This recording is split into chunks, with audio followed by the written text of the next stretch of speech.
The airbags in question are made by Takata, and they've been subject to a spiraling series of recalls that this year reached more than 11 million. The problem? The airbags can explode, sending metal shrapnel flying through the vehicle. We spoke to Stephanie Erdman, who barely survived. Instant blindness on my right side, followed by gushing blood. It was terrifying.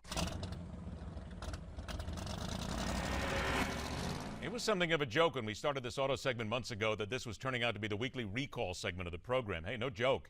It's happened again. And now we have another issue of the airbags. Now we've got to ask some real serious questions about the automobile industry. So welcome back the only person we turn to for anything and everything automotive, nationally recognized expert as the car coach, read every day at her website, race car driver, mom, able to outwrench most mechanics you'll ever deal with, and I can attest to that. Pedal to the metal with Lauren Fix. How you doing, Lauren? Well, gee, thanks for the kudos. I'm doing great. I've seen it. I've seen it in action before. There's some mechanics you would make look very bad, young lady. There's no doubt about it. Let's get to this on the recalls now. Now we've got Ford and Chrysler recalling for fire hazards here. Ford's got over 200,000 Ford and Lincoln crossovers. You have to start asking a question here, Lauren. We're seeing so many recalls here for so many different things. Is this because of bad mechanics, bad installation, poor? I mean, is somebody lazy? What's going on here? Well, I think the big bottom line is when you're looking at cars as a whole, the auto industry, the recall system is broken, because what it used to be is, hey, we've got a problem, let's contact those people that own these vehicles, because the big boss in the end of this is really you and I. We're the car owners, and if we don't like the brand, we'll switch to another brand. So these brands are really trying to be aggressive. I mean, besides the bad PR that's potential and everything else, they're buying product from another supplier, which they assume meets their specifications, and sometimes it doesn't. And in this case, they met the specifications, but they were stored improperly. Now, this is part of all of the engineering that they use and they put in place. And I laugh because if you follow all this QS 9000 and ISO and all that stuff, you could build a concrete life preserver and it would pass those stats. So what you need is, we need to get NHTSA straightened out, number one. When they know there's a problem, let's not call it an action, which is what they call the first airbag problem because someone had died. Instead, let's go back to the manufacturer, find out who the supplier is, and follow the paper trail. I mean, to me, this is common sense. If it was you and I, it was something that happened at our home, we'd go back and find out who broke the lamp. Same thing is true. They have to go back and start fixing the system. And part of that is getting a leader in charge at NHTSA, National Highway Traffic Safety Administration. Stop playing the negotiating politics game, and let's actually recall cars that have problems. Now, when you're talking about the Ford one specifically, they had one small fire and they all jumped the gun and say, you know what, we're bringing them all back. You know, I understand it has to do with politics, but this Takata airbag problem is very serious. Let's get to that right now, because NHTSA has come out today. They have ordered Takata Corp to provide documents and answer questions under oath, now released to the government's ongoing probe of potentially defective airbags in millions of U.S. vehicles. They're going to bring them up. They're going to start asking questions here. Are we going to find out again? And I have to bring it back that this was just shoddy-made workmanship, shoddy-made equipment here that just got past the people at Takata because they said, don't worry about it, lower standards, get them out the door and make the money. That's how it seems. What? You would think that, and they are on Capitol Hill today, and we are going to have some heavy-duty questions, and I guarantee you that Senator Blumenthal and Senators Markey will be up there asking some pretty intense questions. The bottom line is, what we can find out from the documentation I've been able to track back is that they actually knew about this all the way back to 2001. And most of these vehicles are Hondas. Now, Honda does make a good product. Here's the problem.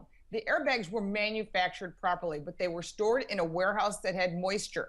So anytime you leave anything with moisture, especially, hey, a big chunk of this country gets hot and humid. I was just down in South Carolina. It gets hot and humid this time of year. So when that happens, these little inflators were actually rusting over time, so they weren't reacting immediately. We're talking 10 years down the road where you have an accident and shards of metal come at you. This is like an IED. People in the ER rooms that are getting these people in are very concerned. And we've already had 4 deaths, and we have no idea how many injuries. And then we have so many we can't connect the dots yet.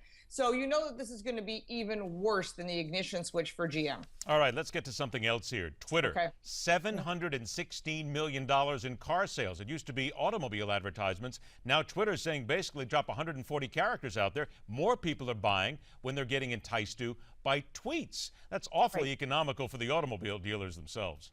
Well, I just tweeted out a video about the Dodge Charger Hellcat. I mean, that's what we're all doing. We're getting the message out, drawing people to your website. We've got a special, we've got whatever it may be. The idea is to draw consumers to your website. And you can't do it through the TV anymore. We all TiVo or fast forward or watch it online. You can't, billboards maybe for local dealers, but on a national level, how do you reach people? The internet. Best way to reach them, where they live. Pinterest, they live on, Facebook, they live on Twitter, and so that's what they're doing. They're just moving with the cheese. All right, let's go ahead and see how the cheese moves in police cars, if you will, because this is interesting. Ford Motor Company is going to develop technology. Actually, it's already being worked on now. They're going to track police cars, how fast they're driving, when they turn on their lights, if they're wearing their seatbelt, and a lot of other information about their driving patterns.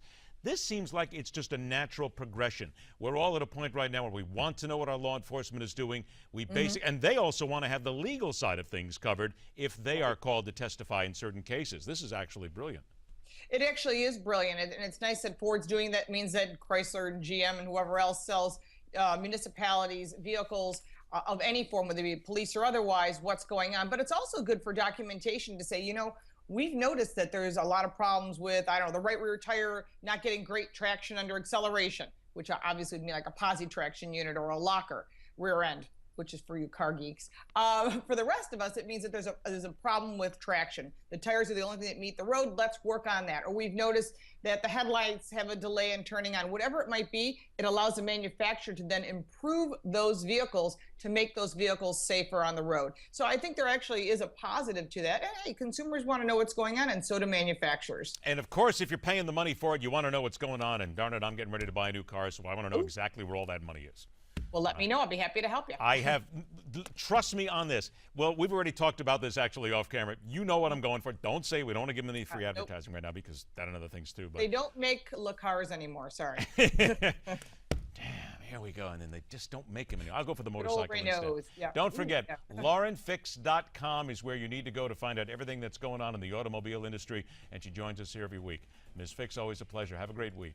Thank you. You too. All right. Other side of the break, one group seeking to bring home some light, literally, to the fight against Ebola in Western Africa.